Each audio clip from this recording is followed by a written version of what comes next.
ಇದರಲ್ಲಿ ವಿಶೇಷವಾಗಿ ಮಾಧ್ಯಮ ಮಿತ್ರರಿಗೆ ಕೋಟಿ ಕೋಟಿ ನಮಸ್ಕಾರಗಳು.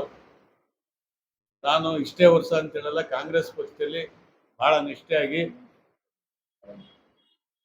ಪ್ರಾಮಾಣಿಕವಾಗಿ ದುಡಿತಾ ಇದ್ದೆ. ನನ್ನ ಅನಿವಾರ್ಯ ಇಲ್ಲ ಅಂತ ಅವ್ರಿಗೆ ಗೊತ್ತಾಗಿರ್ಬೋದು, ಏನೋ ಗೊತ್ತಾಗಿಲ್ಲ.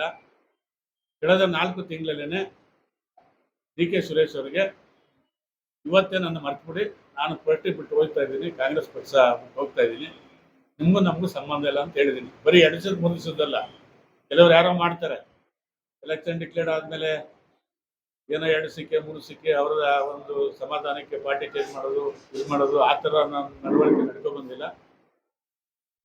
ನಾನು ಎಲ್ಲೇ ಹೋದ್ರು ಪ್ರಾಮಾಣಿಕವಾಗಿರ್ತೀನಿ, ಪಕ್ಷ ಸಂಘಟನೆ ಮಾಡ್ತೀನಿ, ನನ್ನ ಜೀವನ ಪರ್ಯಂತ ನಾನು ಸಾಯೋ ತನಕ JDS ಅಲ್ಲಿ ಮುಂದುವರಿತೀನಿ. ಎರಡು ಮಾತಿಲ್ಲ, ನಮ್ದು ಯಾವುದೇ ಆಸೆ ಆಕಾಂಕ್ಷೆ ಏನು ಇಟ್ಕೊಂಡು ಬಂದಿಲ್ಲ. ನನಗೆ ಪಾರ್ಟಿ ಸಂಘಟನೆ ಮಾಡೋಕ್ಕೆ ಸಹಕಾರ ಕೊಡ್ತಾರೆ, ನಮ್ಮನ್ನ ಬಂದಾಗ ಪಾರ್ಟಿ ಸೇರಿದ್ದೀನಿ.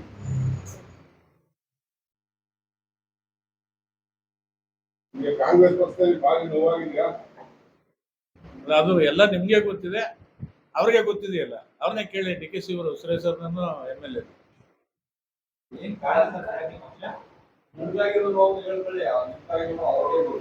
ಇಲ್ಲ, ನನಗೆ ನೋವಾಗಿರೋದು ಅಂದ್ರೆ ನಾನು ಪಾರ್ಟಿ ಸಂಘಟನೆ ಮಾಡ್ತಾ ಇದ್ದೆ, ಹೇಳೋದ್ ಕೆಲಸ ಎಲ್ಲ ಪಕ್ಷದಲ್ಲಿ ಮಾಡ್ಕೊ ಬರ್ತಾ ಇದ್ದೆ.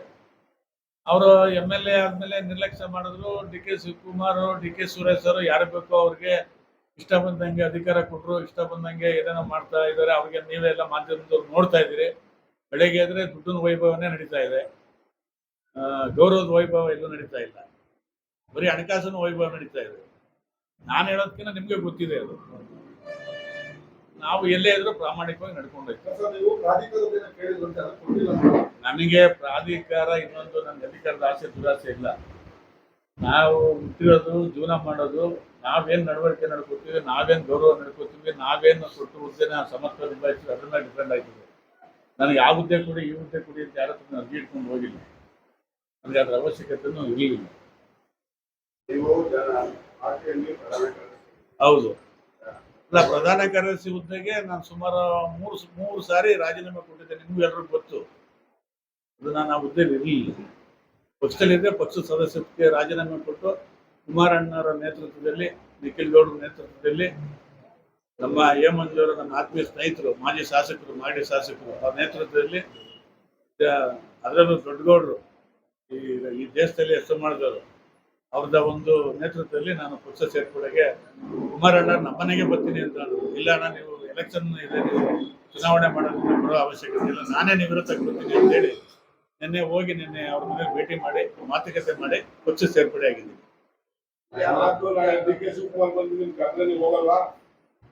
ಅದಕ್ಕೂ ನಮಗೂ ಅವ್ರಿಗೂ ಸಂಬಂಧ ಇಲ್ಲ. ಇದು ನನ್ನ ಸ್ವಂತ ನಿರ್ಧಾರ. ಹೇಳಿ ಸರ್. ಇದಾದ ಕತೆ ಹಿಂದೆ, ಅದು ಹಳೆದೆಲ್ಲ ಕೇಳ್ಬಿಡಿ. ನೆನ್ನೆಯಿಂದ ಈಚೆಗೆ ಏನಾರು ಇದ್ರೆ ಕೇಳಿ, ಹೊಸದೇನಾರು ನೆನ್ನೆಯಿಂದ ಈಚೆಗೆ ಇದ್ರೆ ಕೇಳಿ. ನನಗೆ ಆ ಥರ ಮನೋಭಾವನೆ ನಡ್ಕೊ ಬಂದದಲ್ಲ.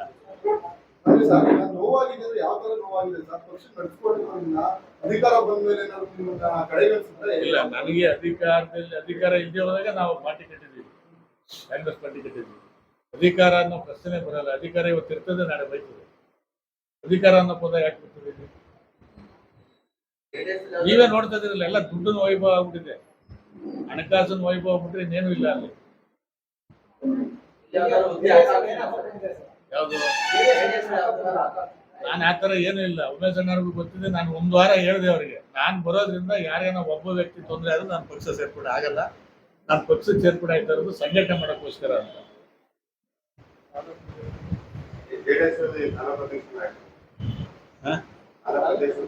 ಇಲ್ಲ, ನನಗೆ ಆ ಥರದ್ದು ಯಾವ್ದು ಆಸೆನೂ ಇಲ್ಲ, ಅಂಶನೂ ಇಲ್ಲ.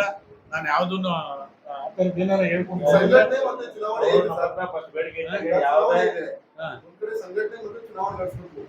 ನಾವು ಡಾಕ್ಟರ್ಗೆ ಎಲೆಕ್ಷನ್ ಮಾಡ್ಬೇಕು. ಇವಾಗ ಈ BJP, ಜಾತ್ಯತೀತ ಜನತಾದಳ ಎರಡು ಒಟ್ಟಾಗಿ ಚುನಾವಣೆ ನಡೆಸ್ತಾ ಇದ್ದಾರೆ.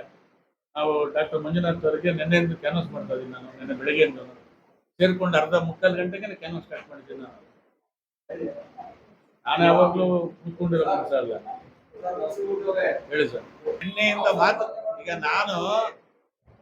ನಾನು ಕಾಂಗ್ರೆಸ್ ಪಾರ್ಟಿಲಿ ಇದ್ದಾಗ ಕಾಂಗ್ರೆಸ್ ಪಾರ್ಟಿ ವಿಚಾರ ಮಾತಾಡ್ಕೊಂಡಿದ್ದೀನಿ ವಿನ ನಾನು ನಿನ್ನೆಯಿಂದ ಏನಾದ್ರು ಸಮಸ್ಯೆ ಇದ್ರೆ ಹೇಳಿ, ನಿನ್ನೆ ಬೆಳಗ್ಗೆಯಿಂದ ಹಳೇದೆಲ್ಲ ಅಲ್ಲಿ ಒಳಗೆ ಜೆಡಿಎಸ್ ನಿಷ್ಠಾವಂತ ಕಾರ್ಯಕರ್ತರ ಕೆಲಸ ಮಾಡ್ತೀವಿ. ಹೌದು. ಈಗ ಆ ಪಕ್ಷದಲ್ಲಿ ಇರುವಾಗ ಹಾ. MP ಅವರು ಕೆಲಸ ಮಾಡಿದರೆ ಇಲ್ವಾ ಜಿಲ್ಲೆಯಲ್ಲಿ? ಅದೇ ಹೇಳ್ತೀನಿ ಕೇಳಿ. ದಿವಂಗತ ಬಂಗಾರಪ್ಪನವರು ತೀರ್ಕೊಂಡ್ಬಿಟ್ಟವ್ರೆ. ಬಂಗಾರಪ್ಪನವ್ರು ಒಂದೇ ಮಾತು ಕೇಳ್ತಾ ಇದ್ರು, ಯಾರನ್ನ ಲೀಡರ್ಗಳು ಅವ್ರ ಮನೆಗೆ ಹೋದ್ರೆ ಆ ರೋಡ್ ಮಾಡಬೇಕು, ಈ ರಸ್ತೆ ಮಾಡಬೇಕು, ಅದ್ರ ಹಾಸ್ಪಿಟ್ಲ್ ಕಟ್ಟಬೇಕು, ಅದನ್ನ ಮಾಡಕ್ ಸರ್ಕಾರ ಇದೆ, ನಾನು ಇದ್ದೀನಿ, ನಿಮ್ ಸಮಸ್ಯೆ ಏನು ಅಂತ ಕೇಳೋರು ಬಂಗಾರಪ್ಪನವರು. ಅದನ್ನ ಇವತ್ ಗಂಟ ಬೆಳೆಸ್ಕೊಂಡಿರೋರು ದೊಡ್ಡಗೌಡರು ದೇವೇಗೌಡಾಜಿ, ಸನ್ಮಾನ್ಯ ಕುಮಾರಸ್ವಾಮಿ ಅವರು. ನಿಮ್ ಕಷ್ಟ ಏನ್ ಹೇಳಿ ನಾನು ತೀರಿಸ್ತೀನಿ ಅಂತ. ಡಿ ಕೆ ಶಿವಕುಮಾರ್ ಆಪ್ತ ಮೇಲೆ ಇಡಿ ಮತ್ತೆ ಐಟಿ ದಾಳಿ ಆಗ್ತಾರೆ.